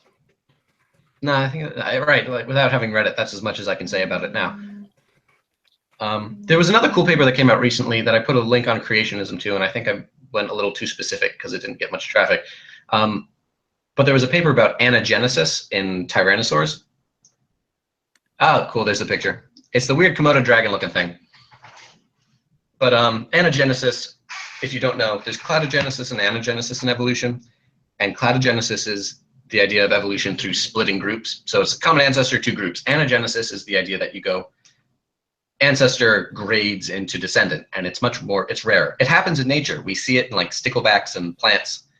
And we can see it in the fossil record too in some invertebrate groups. And someone was making the claim that, we can see this in anagenesis of a new species in Tyrannosaur called Daspletosaurus horneri. And it's a really cool paper, and it's got some good points. But again, the fossil record's tricky. So you don't know if you have anagenesis or, did we just lose the other branch? Yeah, it's kind of funny. I recommend say evolution is not a linear change in morphology, but anagenesis kind of a little bit is in a way. Yeah, it's more traditional gradualistic Darwinism, and it does happen. Yeah. But it's not as common as cladogenesis. But yeah, it's a cool paper. It's very easy to read. I actually have it here. Cool pictures. Yay! And for anyone who likes T-Rex a lot, and I have friends who aren't thrilled with the modern reconstruction, he probably had feathers. You can move past that. They found these cranial sensory systems and scales on the face that suggest that he probably Tyrannosaur maybe didn't have lips and their teeth were exposed and they were badass looking like that. Oh, like the ones in King Kong a while back. Yeah, so yeah, there was recently some arguments that, it's like, when you look at like cats and bears, they have lips that cover their teeth. Probably dinosaurs did too, and it's still possible they did. But this suggests that, maybe they didn't. More like alligators. Well, on the sides above the teeth, there's little pits, I think, that show that there were muscles there, like forelids. We're not sure what the pits are. And actually, that's part of the new paper, is that there are these really big pits on this new species, and they suggest that it's a kind of sensory system like crocodiles and alligators have, which is a flawed argument, sort of, because those sensors work in water, and unless these are aquatic predators, detecting vibrations through air is much harder and requires better and finer reception. So we're not sure what those structures are. They could be. But it's a cool paper. It's called A New Tyrannosaur with, I'll just write it down. Tyrannosaur with Evidence for Anagenesis and Crocodile, like facial sensory system. And it also has genres like a bird. So that's, I saw a question in the thing. Audience question, Alex, why did you choose paleontology? That's a question I get asked often. Not to be too much of a nerd here, but much like wands in Harry Potter, I don't think, paleontology chooses you. Wand chooses the wizard. I just liked dinosaurs when I was a kid, and no one told me to stop. And I was like, growing up, and I was just like, wow, there are a lot of cool things that went extinct in prehistory, not just dinosaurs. And then I realized I could make a career out of liking dinosaurs, and then it was just, I'm like, why wouldn't I do this? Yeah, I put the link to that paper there in the side if y'all wanted to put it in the main chat. Ooh, another good question. Why do some archaeologists taste certain rocks? That's something I do. Also, mild nitpick. We're paleontologists. We're not archaeologists. Archaeologists do human civilization, early hominid stuff like Egypt and stuff. Paleontologists do extinct life. But there are a few reasons to lick rocks, although I wouldn't recommend going out and doing it. One, you can identify certain minerals based on their taste. For example, halite, which is basically salt, tastes like salt. So you can lick it and you can taste it. But actually, I have an example, and please don't be disgusted by this, but I'm about to lick something. This is a fragment of Massospondylus bone from South Africa that I made. I'm on live feed. I'm not going to say how I took it out of the country, but it's a little bit of Massospondylus bone. And sometimes when you're looking for these pieces of bone in the ground, a lot of them look like rocks. And a trick to testing whether they're rocks or not is to put your tongue to them. So let's see if and they stick to your tongue a little bit because they got all these openings, these basically pores in the bone. And rocks won't stick to your tongue, but fossils will. Don't do it a lot of the time because fossils are still a little bit radioactive because of some of the minerals in them. They won't kill you, but like. So good to know if you're out in the field. There you go. Yeah. So we have a question from Hog. Go ahead. Go for it. We have a question from Hogtie's Champ's son. I'm not even going to attempt to try to read this out because I'll butcher it and make an idiot of myself. So I just copied it and pasted it in the live feed there or the group chat for you. Can you read it? And I also put a link to where it talks a little more about it too, for if anyone wants to know. Is that Uoplocephalus? Yeah, I mean, I'll give it a shot. He says basically, does he know the difference between an Ankylosaurus and a Uoplocephalus? Cephalus and Ankylosaurus, right? Ankylosaurus, and I don't know how to say the second one. Say it. Euplocephalus. Hey, I was close. Hey, I'll take it. You win. Well, as far as actual differences go, they're sister taxa, which means that as far as phylogenetics is concerned, they're very close relatives. So, I mean, for example, our sister taxa, it's like between Albertosaurus. Well, no, it's between Tarbosaurus and T-Rex. So they're very, very similar, but there are a few skeletal character differences. The big ones are in the skull and in the osteoderms on the back. Euplocephalus are really, really cool because actually, most ankylosaurs do this, but you can't actually see the skull, the bones of the skull. So if you were to pull up like a picture of their skull, they fuse these bony plates all around their skull and on their eyebrows too. Like eye ridges, everything has these thick armored scutes on them. And some of those key differences are in the distribution of these scutes. There are also each other, don't they? Yeah, they're very similar. If you were to look at some of the fossils for them, I think Euplocephalus is better sampled too. Were they contemporaries? I don't think so. I'd have to think. Euplocephalus, I think, is Canadian from like the Campanian, and I think Ankylosaurus is Maastrichtian from the U.S. Which one's from Hell Creek? Yeah, no, wait a second. I think you can check me on this, but I think Ankylosaurus is later than Euplocephalus. But yeah, so as far as differences go, these things come out next to each other in phylogenetic analyses all the time, and there's a reason for that, which is because they're just incredibly similar. I think the correct answer we were looking for, no, they both taste like chicken, according to Steve McQuack. That was the answer we were going for. They both taste like chicken. Certainly. But I think your answer was good, though. I think your answer was good. Yeah, they're incredibly similar.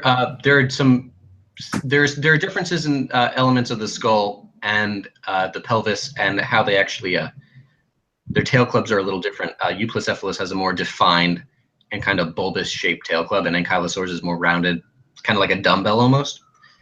It's really cool how they do it. They fuse their tail vertebrae together into like a rod, but the ones near the hips are very mobile. They're a cool group. Ornithischians aren't my big group of interest, but one of my professors and my advisors, she does a lot of work with the group, so we hear about them all the time. Hey, does somebody want to, Heavy, do you want to show that link that I posted in the group chat there? Because that really gives it more of a good visual thing of the differences between these two sister clade or sister groups. Can you find that, Heavy? Yay, nay. That was a paper. Hang on, I presented the wrong thing. Sorry. It's all right. I'll get this right in a minute here. Ah, dang it. All right, where'd it go? Was that a satisfying answer to that question? Let's get. We need actually the judgment of Hogtie's son, who's absolutely on these things. Where is Hogtie? Hogtie, what does your son say? What does he give that an answer rating? 1 to 5 stars will work.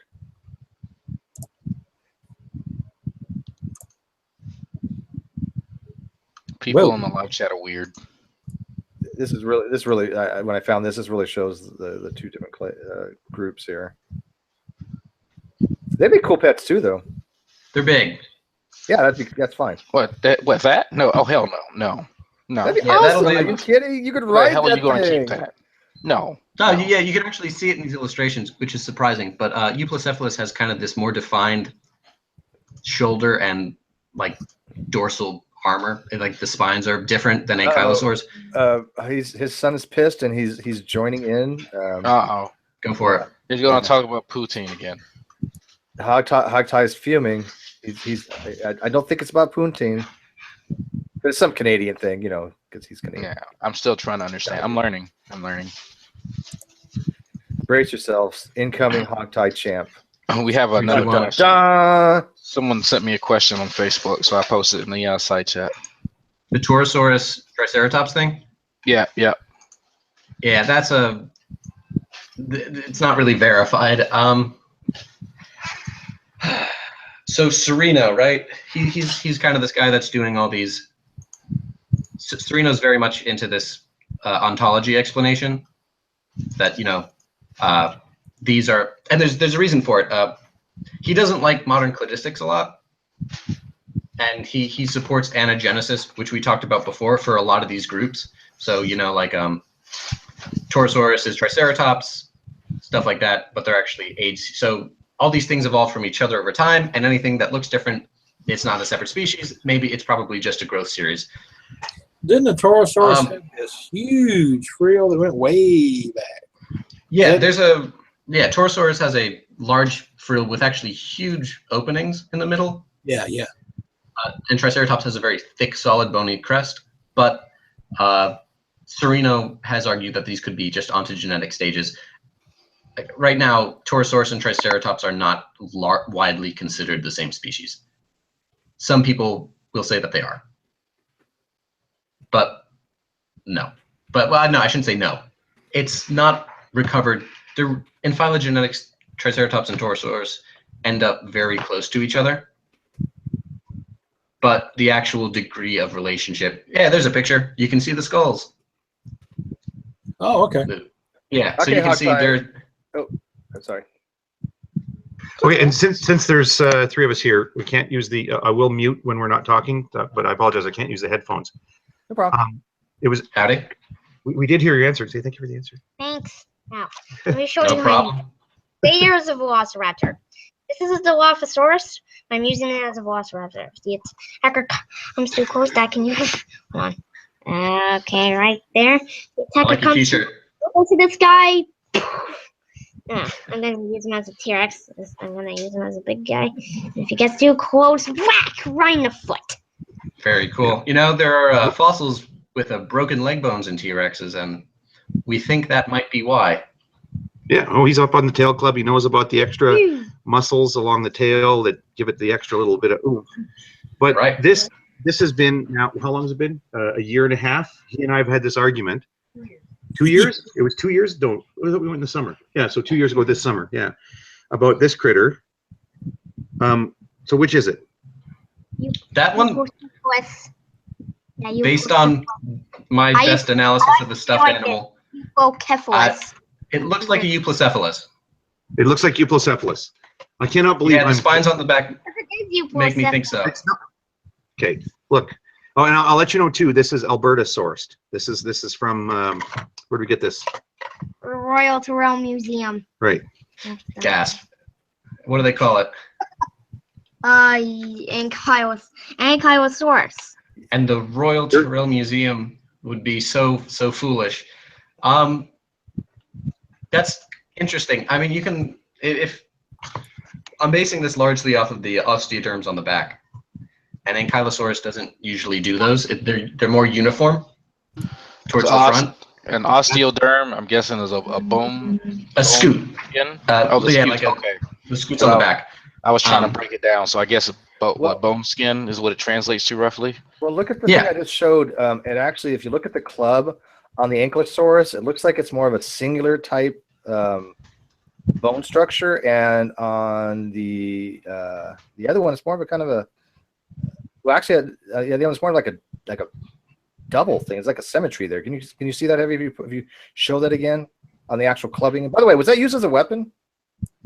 Club, probably defensive. Yeah, there's evidence that of so let me present Heavy real quick. T-Rex. And I'll try to see if your son can see who was this. that question for? Was that question for Alex or for Hogtie Jr.? Hogtie Jr. See, look at the Hogtie Jr. He asked, was this used as a weapon? Did they use this as a weapon? Yes, already in Ankylosaurus, but with no club have to use their spikes. Like the Betonia, for example. She has no club. She has no club. Can we see the tail of that stuffed animal again, Hogtie Jr.? Can you show it? Let me see if we can actually see tail end. Let me see the tail end. I think the club is underdone on this one. Club is like this on the stuffed animal, but it's supposed to be like this. It's supposed to be like this. But somehow they just put it like this. Yeah, it looks Alex, looks a little underdone. Where do you work? Where do I work? Yes. Yeah. What location? Hell Creek. So I assume you're not in the Alberta area, for example. Oh no, yeah, I'm out east. I'm in DC. He doesn't know where DC is. Washington DC, on the East Coast. I'm from Connecticut originally, but yeah, I do my field work out of country in Africa. These folks are from North America. Ah, Canadians. North America. Yeah, no, we're actually north of the Badlands, and that we actually go down here about once a year. But thanks for your answer. Like, no problem. I don't want to say thank you. You should say thank you. This because I now feel like I've lost the argument, and that's two now. I've been told I've been wrong about something. That people remember the Down syndrome discussion last week. So what were you thinking it was, Hogtie? Were you going with Ankylosaurus? Ankylosaurus. It says. Ankylosaurus? I don't think it really matches the pictures though for an Ankylosaurus. Well, see, one thing about dinosaur toys, I've been collecting dinosaurs since I was, real small. And I've got herds and packs of them out in the garage. I've been sorting through them lately. But with a lot of them, they're not. They just make a generic dinosaur or theropod or sauropod or whatever they're called. Well, maybe we'll just say Tyrannosaurus, but it looks like something else. They don't really care specifics. But then you get into like the Carnegie Museum and their replicas, and some of the other ones, the big name museums put out their own dinosaur models and toys. Now they really get specific with those. You look at it and go, oh yeah, this is what it is. Well, I mean, mind you, this isn't something that we bought at the dollar store, right? I mean, we got this from the Royal Tyrrell Museum. It's not Dollarama. It's not Dollarama. You know what you should do? You should write a letter to them and maybe kind of correct them and see what they reply. That'd be interesting. Yeah, we've been thinking about doing that actually. But yeah, I mean, just so you know where it started. I mean, he has what is it? The Dinosaur Encyclopedia. Yeah. And that's where he spotted this, and he said he was pretty sure. And of course, I just looked at the label and I said, well, it says Ankylosaurus, and it came from the Royal Tyrrell Museum. So I argued with him, and apparently now, and thanks, Alex. It sounds like I've actually lost this argument. I think Hogtie Jr. That's how we learn. It's the ice thing all over again. Yeah, I've been wrong about more things than I've been right, and that's how we learn new things. I'm not going to debate your son. I'll just tell you that you would probably win me hands down. So I know nothing about this topic. Well, he did have a debate scheduled with R and Raw, and we had a bunch of trick questions loaded, like who was the which family? What's that show? Dinosaur Train. The little T-Rex is adopted by what type of dinosaur? The Pteranodon. Except, you fell for it. Pteranodon is not a dinosaur. You fell for it. Well, he lives with them. That was a trick question. That was pretty cold-blooded. Yeah. All right. Well, thanks a lot. I'll let you guys get on another conversation. We really appreciate this, right? Yeah, no problem. And Thank you for joining us. What, did you say thank you? Please. We're not here to chit chat. We should say thank you. And please, no. We'll keep the camera on, but we're going to let them go on conversation. Say thank you so I can use the Please. microphone. Thank you. And please, no. Dilophosaurus and Ceratosaurus are not cousins, even though they are in the same family. They are so cousins. They're so. I'll talk to them. That could be the next. That could be next. Amazing. A 6-year-old knows more biology than the grown men that we speak to. Kids always know the most about dinosaurs. Janet, what happens? What happens, Janet, when you put DNA into water? It doesn't break up. I've been outdone. Hogtie got his kids out of this drama. He's lying to them. He's teaching them falsehoods. What is he doing? He doesn't know anything. I can see it now. God. Very good. You know what? My son knows 20 Transformers names and factions. So there you go. Very nice. Well, yeah, but True knows the entire periodic chart. If I remember. That's true. That's true. But he doesn't. But can't touch that. I'm not sure why you would. But anyways, you know what? I'm gonna have to end it on that note. I think his daughter just kind of summed it up. That just was brilliant. So Alex, I'm gonna to thank you very much for joining us again. Hey, no problem. Having you on. You know what? You can drop by any time when we have hangouts. I know you're busy and stuff like that, but we do run these hangouts quite often. Just to drop in anytime you feel like it. But I hope everything was close. I want to thank Hogtie and his kids for dropping by and educating us. You did a brilliant job. Andreas, Drag, Heavy, Jade, Pseudo, thanks for dropping by. There's a couple other things I want to discuss, not in this particular hangout, not particularly at this time, but I'll probably having a hangout tomorrow on it. So look forward to that. And I am working on some more videos. Now that I got, like I said, better software, better equipment, and some other stuff, I'm trying to put forth a better product as far as the videos. And I think my videos have gone up a little bit. So I'm working on a few things, but they do take time. So be patient. But if you haven't seen the new ones I put out, they're awesome. One of them was by actually Sarah Rodriguez, who donated it to my channel, allowing me to mirror it, and it's funny. I don't know who she got to do that, but that was. Oh, I do. That was I do. He's a guy that he has this little business where he'll say things for people. South Cal Jesus, and I've actually invited him on, and I'll promote his webpage and all this other stuff. I just mailed him today, so I haven't gotten back to me. But wait, is this the guy you can pay to say basically anything? Yeah. I've seen. Yeah, he's great. I've seen a few things with him. I need that job. Yeah. Hannah says, you're blanking. Welcome, Steve. Did Hannah pay for that, or was that Sarah? Hannah paid for something else for you later. Oh, Hannah's sweet. But Sarah, that I can't thank you enough for doing that. That was just epic. She knew it was gonna be funny. She knew it was gonna blow up. I couldn't believe how hard I laughed. I will watch that thing every day for the rest of my life. I'm just letting you know. And in fact, she let me mirror it because I have more views. I need to plug a music video that's going around right now called Pillow Talking. It's going to piss a lot of people off, but it is. Go watch it. Go watch Pillow Talking, and then we'll talk about it later. Yeah. Oh! Hannah was talking about for Adobe. I just installed it actually today actually, and I haven't figured it out because the curve is very tough on it. So I haven't made these things on Adobe yet, but I probably will be switching over when I go and figure it out. I still got that 30-day trial and all that. But Adobe obviously has a much higher learning curve than some of the other software I've been using. But it's funny, Ronnie did make a video response to the video I made. And it's kind of comical because what did he use? He used snippets from my video. Something he said was clearly a violation of the DMCA. Which he never said that.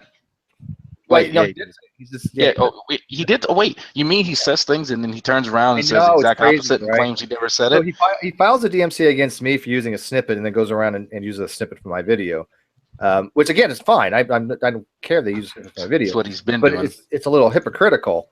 And the fact that I thought we had reached an agreement where if he rescinded his DMCA, I wouldn't have continue with stuff, but he didn't.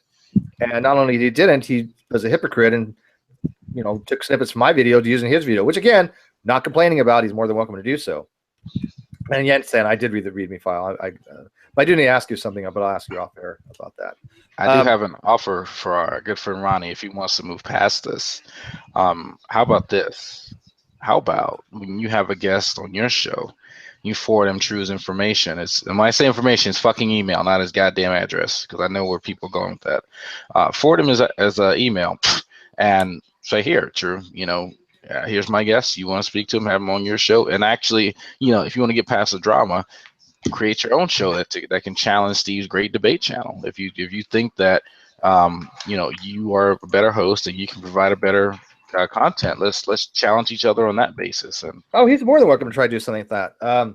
I've already kind of nipped in the bud. I thought this deal was through, and I nipped in the bud what I was planning on doing when I was working with YouTube, and he reneged. But I'm going to make a video about it. I'm going to be the better person because it just goes to show that you cannot trust these guys.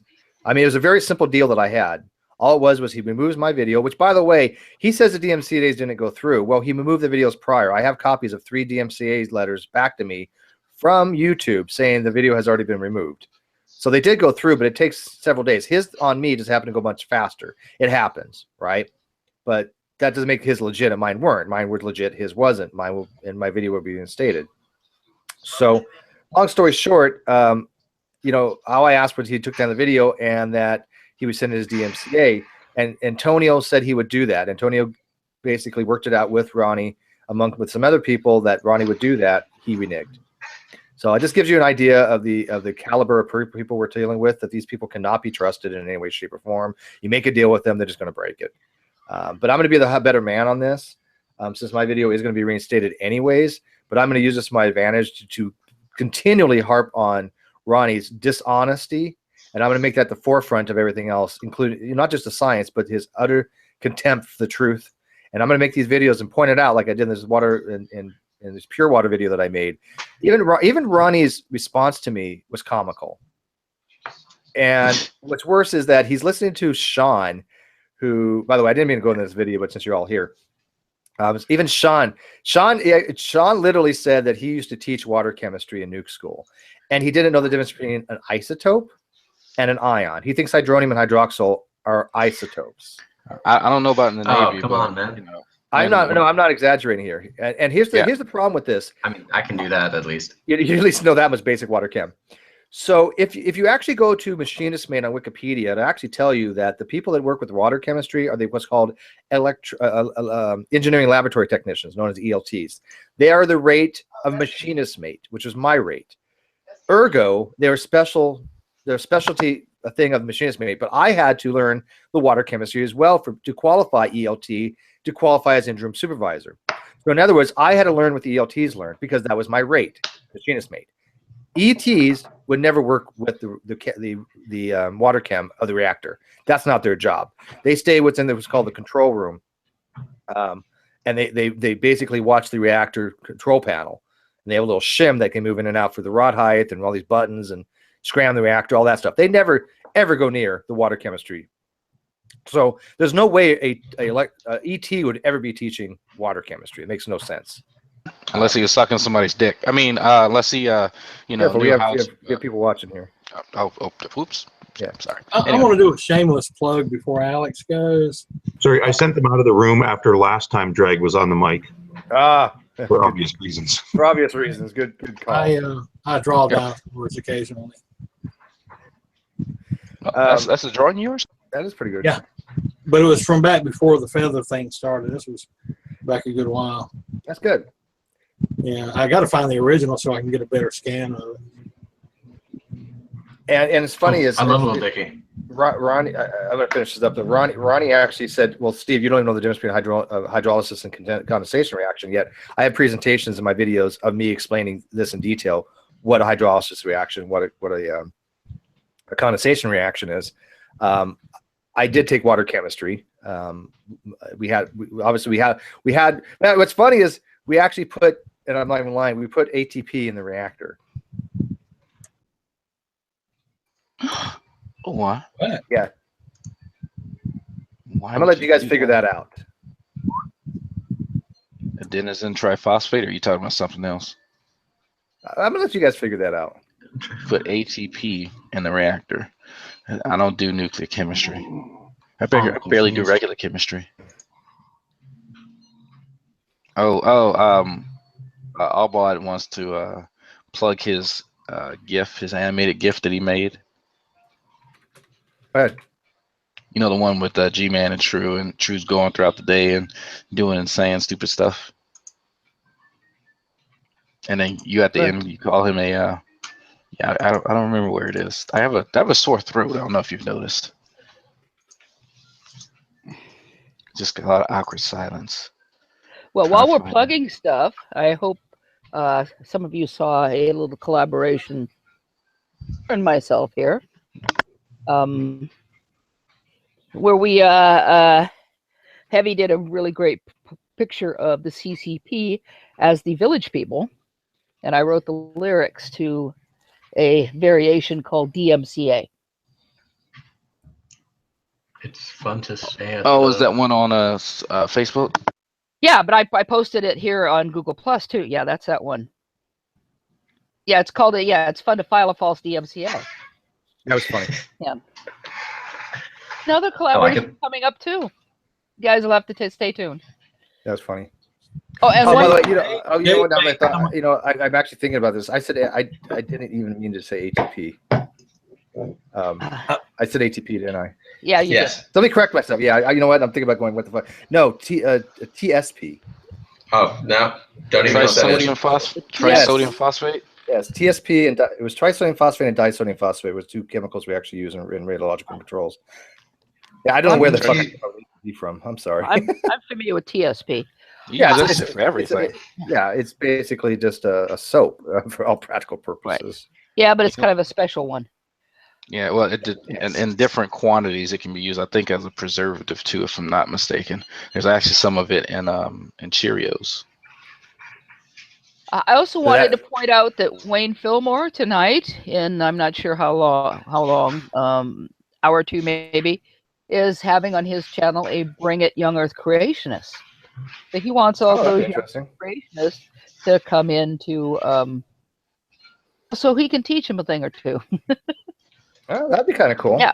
Well, I know that Ronnie tried having a Bring Creationist number something or other, but that failed miserably. His mic was messed up, and nobody goes into his channel anymore. So he keeps on saying Bring It Evolutionist, but nobody ever shows up. Right. I don't even watch those things anymore. It's just not even. Well, yeah, nobody goes. Steve. Yes, sir. Just a question.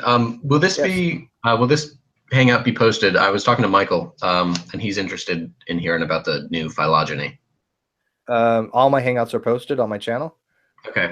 Who's Michael? Who's Michael? He's in the creationism group. Michael Pendergrast. Oh yeah, yeah, sure. Yeah, matter of fact, we've had a couple people from the creationist group in here. We obviously, you remember we had a. Oh man, not that. Humber. We had Humber. We had. Oh, I didn't get to see that. Kissling. That guy. Remember that guy Kissling? Yes. Oh God, you had him. Yeah. Oh my God, he's just way off the mark. I see you guys posted in there. You, Heavy, and a few others, and I look at it and I go, "No, not today, Jesus, not today." Not today, Jesus. What's your what's the name of your channel? I just don't have it off the top of my head. Oh, just my name, Steve McCrae. Okay, thank you. I put the watch link in the side chat. Oh, C Brown. Okay, C Brown. C Brown didn't like the Jesus video. He says pure garbage, not funny at all. That has absolutely no entertainment value whatsoever. Yeah, it did offend quite a few people in the chat. But that is what we come to expect from an unemployed YouTube scientist with too much time in his hand. I've never been a scientist. What the fuck is he talking about? Science. I like that. I guess I would be a YouTube scientist in training. I'm not a scientist. Never been a scientist in my life. And no, it pissed off Shanny for Christ. And Shanny for Christ said, "Oh, I'm an sub for this. I didn't know you were a sub to begin with." So actually, my subs went up today. Just like you're welcome. I just checked it. Thank you. Yeah, it pissed off like one person. So my demographics actually have a sense of humor. Alex, did you watch that video? You did. That's right. Yeah, the short little one. Yeah. Yeah. So actually, I am gonna quote mine, Hog Ties Champs. Well, I don't know if I want to use her in a video. I don't know if I want to use a kid in a video, but maybe I just take the audio.